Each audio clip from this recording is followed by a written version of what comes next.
Hi everyone, this is Kyle. We have this one interesting interview here regarding the Disney Star Wars trilogy. I don't know if this is a recent interview or if it might be one that's kind of a few years old. This article's from Bounding into Comics. Star Wars producer Howard Kazanjian decimates Rian Johnson, J.J. Abrams, and Lucasfilm's sequel trilogy. They didn't understand the story. And I thought this was a real interesting interview, and I thought, I want to go over this a little bit. So it starts off, Star Wars producer Howard Kazanjian completely decimated the Walt Disney Company's handling of the sequel trilogy, noting that the filmmakers behind The Force Awakens and The Last Jedi didn't understand the story. Yeah, they certainly did not understand Star Wars at all. And I'll be giving some of my own comments in just a second, but for those unfamiliar with Kazanjian, he produced The Empire Strikes Back, The Return of the Jedi, Raiders of the Lost Ark, The Rookie, Demolition Man, and more. In the late J.W. Rinsler's Howard Kazanjian, A Producer's Life, Kazanjian says, "Generally speaking, I think the filmmakers on The Force Awakens and Last Jedi didn't understand the story." He elaborated, "They didn't understand what a Jedi Knight was all about. That's the simplest way to put it. Skywalker's the story, and I think that's what they failed at." Kathleen Kennedy, and frankly Kathleen Kennedy should be fired, but I know she's been on record saying that Star Wars is a story about the Skywalkers. And who's the main hero of the sequel trilogy? Rey, is she a Skywalker? No. I know she calls herself Rey Skywalker at the end of the trilogy, but is she really a part of the Skywalker family? No, she's not. But he continues, "I'm not talking just about Mark Hamill as Skywalker. It's the overall psychological story of Skywalker and, of course, the Jedi Knights. The ardent fans know more about the storyline than the filmmakers." Yes, they sure do. I mean, honestly, this right here, this is the case with a lot of shows and properties that are being adapted now. The Witcher fans, they know more about The Witcher than the actual filmmakers, writers for The Witcher. Lord of the Rings fans, they know a million times more about Lord of the Rings than the people working on the Amazon Rings of Power show. Marvel fans, DC fans, comic book fans, they know way more about the comic books than the actual people that are making comic book movies now. I mean, I could go on with more examples here, but I will continue. Kazanjian is not alone in his opinion. Marcia Lucas, George Lucas's ex-wife and one of the editors on A New Hope, shared a similar opinion. She said, "I like Lucasfilm President Kathleen Kennedy. I always liked her. She was full of beans." Full of beans? I don't know what that means. "She was really smart and really bright, really wonderful woman, and I liked her husband, Frank Marshall. I liked them a lot." However, she then noted, "Now that she's running Lucasfilm and making movies, it seems to me that Kathy Kennedy and J.J. Abrams don't have a clue about Star Wars. They don't get it." Now, regarding Kathleen Kennedy, why exactly did she not seem to understand Star Wars? Well, you could say that she had some higher priorities. She had some other priorities topping her list that she was considering when she was making the sequel trilogy and whatever other standalone films or whatever you want to call them that they were making. So Marcia continues, "And J.J. Abrams is writing these stories, and I saw the movie where they killed Han Solo. I was furious. I was furious when they killed Han Solo. Absolutely, positively, there was no rhyme or reason to it." And I'm going to make a couple comments here on Han Solo, them killing Han Solo. And here you have, okay, this isn't the movie, this is the comic book, but this is a scene where his son kills him.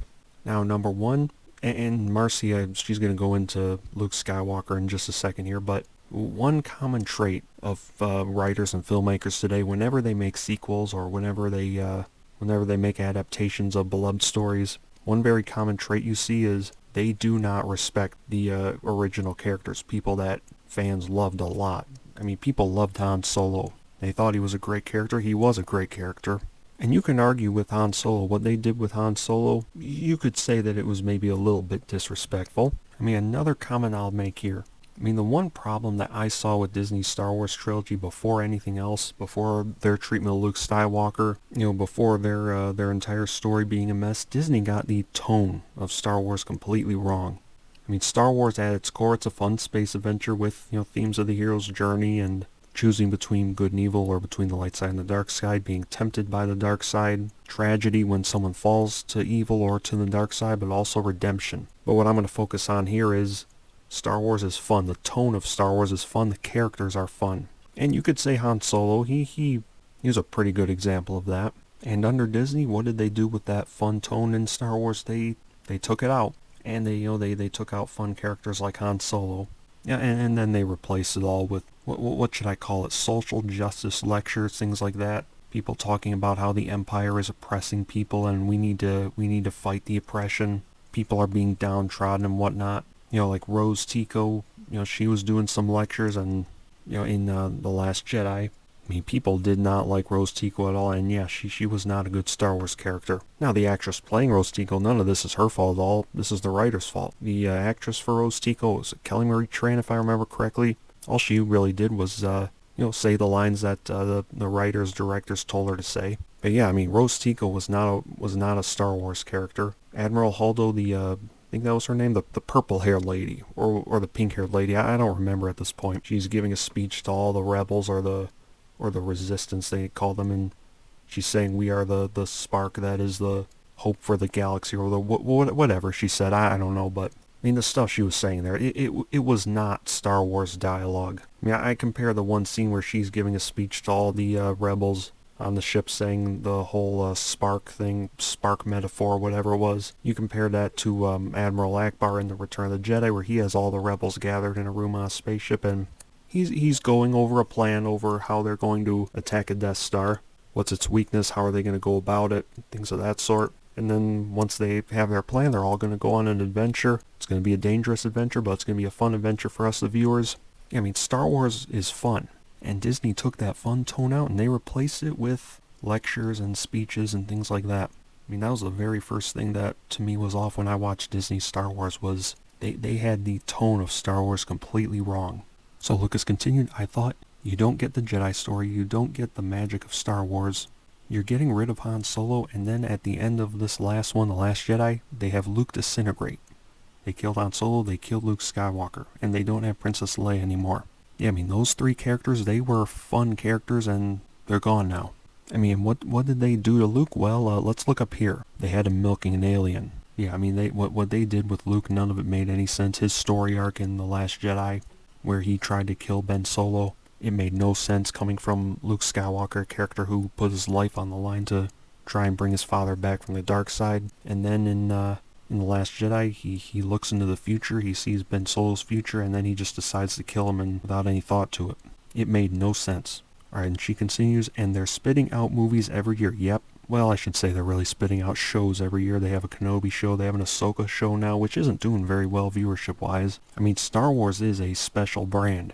And if they're going to be, as she puts it, just spitting out movies every year, it's not special anymore at that point. It's just another brand, it's just another property, just another brand that's being exploited for profit. There's a certain rule in economics. The greater the quantity of something, the smaller the value. The more Star Wars movies that you have out there, the less special Star Wars is going to be at that point. And Disney, they're doing that with Star Wars. I mean, they're making some more movies with Rey, who was not a well-written character at all. She basically just knew the Force from the get-go.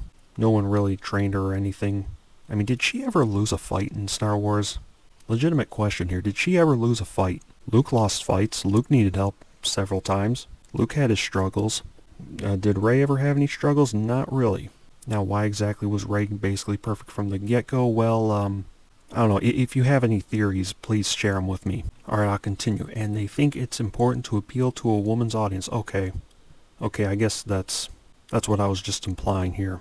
So now their main character, this female who's supposed to have Jedi powers, but we don't know how she got Jedi powers or who she is. It sucks. The story is terrible, just terrible, awful. Lucas added, you can quote me, J.J. Abrams, Kathleen Kennedy, talk to me. Yeah, and part of why a lot of the characters in Star Wars were badly written, Rey in particular, yeah, I mean, Kathleen Kennedy, her top priority really was girl power, female empowerment, whatever term you want to use there. And this right here, this has quite a bit to do with why Rey basically never lost a fight, hardly ever struggled. I mean, while Luke lost to Vader, who was very strong with the Force, had been trained the Force for years, it made sense for Luke to lose to Vader the first time they met. Rey, on the other hand, she beats Kylo Ren the first time they meet, even though Rey, she's never been trained in the Force at all, whereas Kylo Ren or Ben Solo, he's been trained for years. And why is that? Well, the rules of modern writing, one of the rules of modern writing dictates that a woman cannot lose a fight to a man, because that would be misogynist. That would be toxic, that would be problematic. We can't have that. Another rule of modern writing, a woman can never lose an argument to a man, or a woman can never be wrong and a man can never be right. Poe Dameron and Admiral Pink Hair Lady, whatever her name was. Perfect example of that. I mean, I guess she had a plan the entire time on how they were going to escape from the Empire, and for some reason she would never explain it to everybody. She just said, be quiet and do as you're told. You know, in The Empire Strikes Back, Leia, she explained her plan to people when they were trying to escape from Hoth. I mean, why can't this woman do the same thing? Why can't she explain what their plan is?